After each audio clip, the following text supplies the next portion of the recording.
Our next segment features a farm that pollinators like honeybees visit every summer. Let's join Elizabeth Kramer as she boards the Washington Island Ferry for a tour of Fragrant Isle Lavender Farm.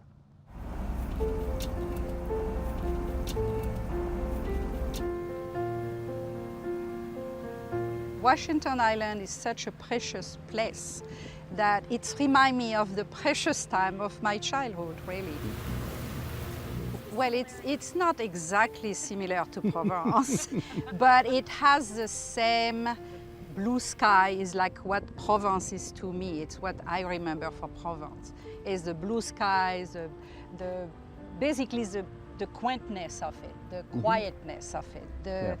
The people here are very laid back, and it's a little bit like the south of France is. You know, coming into this, was there ever a moment when you thought, we were crazy? Yeah. Yes. A few times. A few times, yeah. We met in Miami completely by accident, and we met at a dinner party. And actually, Edgar had done his thesis in France, in Paris. So we start talking, and that's the way we met. We love the Midwest. We absolutely love the Midwest. It was kind of a wake-up call for us, you know, being in Miami for so long and being in the Midwest, people, we just loved it. Yep. And when I approached Edgar with lavender, his reaction was, "Are you crazy?" No, I'm not doing that. And 30 years later, we are here doing lavender. I am standing in one of the most beautiful places in all of Wisconsin. Today we are going to explore the largest lavender farm in the Midwest.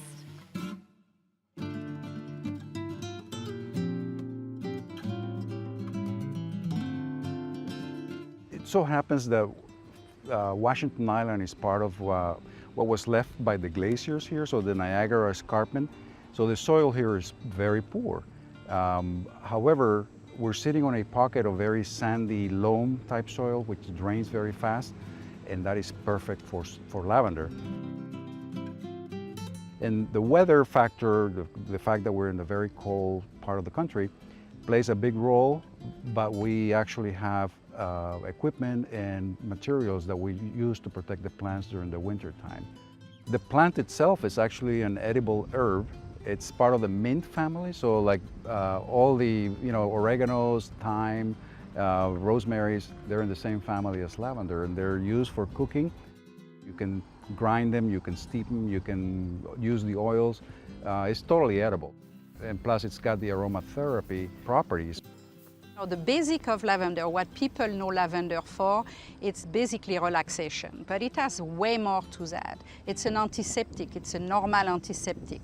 It's basically was used by the Roman to clean wounds and on the battlefield.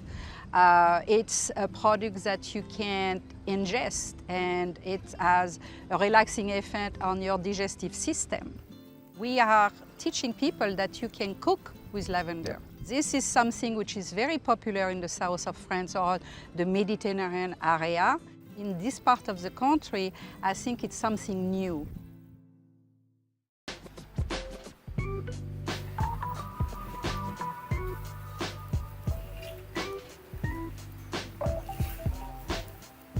I am here with Randy Sorensen, who is the master distiller here at Fragrant Isle. It all starts with loading 50 pounds of lavender flowers into the column here. There's approximately 15 gallons of water in the kettle when we start. After it's loaded, we seal it with rye flour and water to keep all the steam in, because anytime steam is escaping, you're losing product. The boiling water, the steam then rises up through the 50 pounds of lavender in the column, then travels across to the condenser here. Cold water coming in the bottom constantly, hot draining off the top, big coil running down through, so as the steam travels down through, it's liquefied. It comes out as the two parts you see in the beaker. The yellow band on top is the essential oil. The liquid down below is lavender-infused distilled water called hydrosol.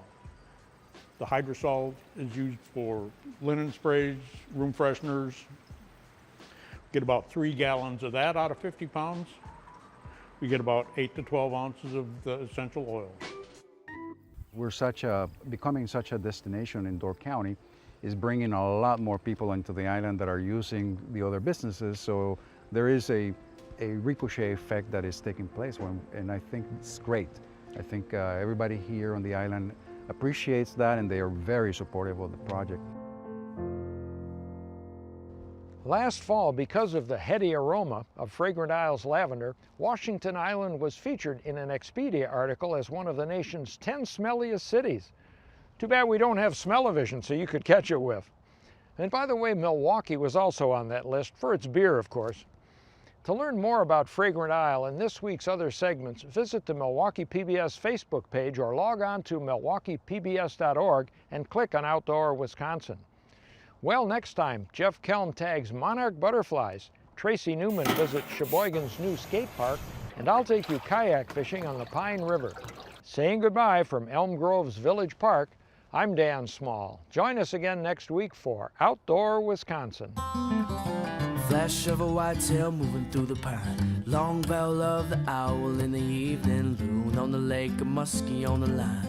Outdoor Wisconsin. Free yourself like an eagle in the air. Feed yourself like a bear. And the blackberry like a hawk. Perch and stare. Outdoor Wisconsin.